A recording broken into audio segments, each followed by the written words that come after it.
Salam Bapak Ibu semua. Saat ini kita bersama-sama ada di khotbah minggu bersama Box Willy. Dan tema khotbah minggu ini adalah usaha tidak mengkhianati hasil. Ibrani 10 ayat ke-36. Sebab kamu memerlukan ketekunan supaya sesudah kamu melakukan kehendak Allah, kamu memperoleh apa yang dijanjikan itu. Dunia saat ini banyak menawarkan hal-hal yang serba instan, praktis dan cepat. Tapi untuk meraih keberhasilan dalam hidup, tidak ada yang instan.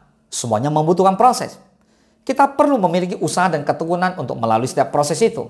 Karena usaha, ketekunan, dan kesabaran adalah cara terbaik untuk mendapatkan hasil yang sempurna. Seperti apa dikatakan firman Tuhan. Sebab kamu memerlukan ketekunan. Amin. Supaya sesudah kamu melakukan kehendak Allah, maka kamu memperoleh apa yang dijanjikan itu. Boleh katakan amin? Amin. Dan percayalah, usaha tidak mengkhianati hasil. Saudara perlu usaha, perlu ketekunan, perlu kesabaran untuk melihat apa yang sudah kerjakan mendatangkan hasil dan berdampak bagi orang lain. Pertanyaannya, apakah kamu sedang berpikir untuk berhenti berjuang? Jangan, tetaplah berjuang, jangan pernah menyerah. Pertanyaan berikutnya, apa yang perlu kita ingat tentang ketekunan dan bagaimana cara memilikinya? Berikut, ada 4 hal penting berkaitan dengan usaha dan ketekunan. Yang pertama, usaha dan tekun adalah keberanian yang tak tergoyahkan. Kolose 1 ayat ke-23, sebab itu kamu harus bertekun dalam iman. Tetap teguh dan tidak bergoncang dan jangan mau digeser dari pengharapan Injil yang telah kamu dengar dan yang telah dikabarkan di seluruh alam di bawah langit dan yang aku ini, Paulus, telah menjadi pelayannya. Ketekunan adalah ketika kamu tetap bertahan, teguh dan pantang menyerah dalam mencapai tujuan. Terus mencoba dan tidak goyah oleh keadaan sampai menemukan jalan keluar atau mengatasi tantangan. Mungkin kamu tak selamanya sukses atau selalu berhasil. Ada masanya kamu gagal, baik secara fisik maupun spiritual. Namun jangan pernah menyerah, tetaplah berjuang meski untuk jangka waktu yang lama. Nah, dalam bertekun, kamu memerlukan iman, keberanian, serta daya tahan. Ketika kamu merasa tidak sanggup melewatinya, jangan segan-segan minta dukungan doa daripada hamba Tuhan, minta bantuan dari saudara-saudara seiman, atau dari orang-orang percaya agar kamu dikuatkan. Mari kita saling memberkati, saling menguatkan. Katakan amin. Yang kedua, usaha dan tekun membuat kamu kuat. Roma 5 ayat ke-3 dan ke-4. Dan bukan hanya itu saja, kita malah bermegah juga dalam kesengsaraan kita. Karena kita tahu bahwa kesengsaraan itu menimbulkan ketekunan. Dan ketekunan menimbulkan tahan uji. Dan tahan uji menimbulkan pengharapan. Daya tahan kamu akan terlatih jika kamu mengalami masalah, tantangan, cobaan, kesulitan hidup, dan penderitaan. Saat itu terjadi ada 2 pilihan. Kamu tekun atau kamu menyerah. Kalau kamu menyerah, kamu akan frustasi, kecewa, terpuruk, bahkan kehilangan harapan dan iman. Dengan kata lain, kamu menjadi bulan-bulanan keadaan karena memilih menyerah. Maka dari itu, pilihlah untuk tetap tekun. Namun, jangan hanya karena mengharapkan buah atau hasilnya secara instan. Yang terpenting di sini adalah kemauan kamu untuk menjalani semuanya dengan rela dan gigih. Karena dengan demikian, maka kamu telah berada di jalur yang benar. Tentu ada kalanya kamu perlu bijaksana dalam mengevaluasi. Apakah kesulitan kamu disebabkan karena cara yang tidak tepat? Atau mungkin motivasi kamu yang salah? Atau minat kamu tidak sejati?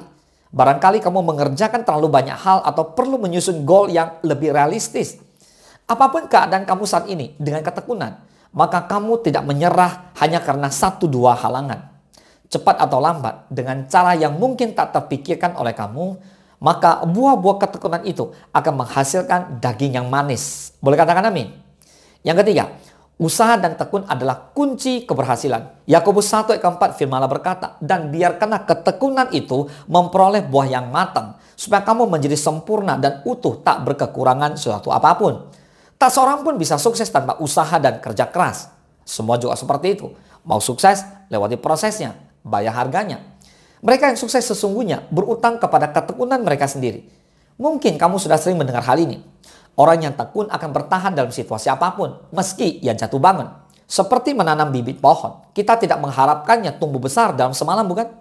Kita merawatnya dengan saksama, memberinya pupuk, pengairannya cukup, hingga bibit itu bertunas, tumbuh menjadi pohon, dan pada akhirnya menghasilkan buah yang bisa kita nikmati. Begitulah dalam pertandingan juga. Para juara sejati tidak menjadi juara karena mereka memenangkan perlombaan, tetapi karena sekian banyak jam, minggu, bulan, tahun yang mereka habiskan untuk berlatih. Maka bertahanlah sampai akhir, karena ketekunan akan menuai keberhasilan. Galatia 6 ayat 9 dikatakan, janganlah kita jemu-jemu berbuat baik, karena apabila sudah datang waktunya, kita akan menuai jika kita tidak menjadi lemah. Boleh katakan amin?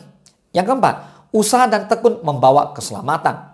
Matius 24 ayat 13, tetapi orang yang bertahan sampai pada kesudahannya akan selamat. Saudara, kita juga membutuhkan ketekunan dalam menjalani kehidupan spiritual atau kehidupan rohani kita. Tuhan ingin kamu dan saya bertahan, saudara. Iblis tidak akan tinggal diam dan akan melakukan apa saja agar kita menyerah dan kehilangan keselamatan di dalam Tuhan. Pertanyaannya, apa yang membuat kamu ingin menyerah?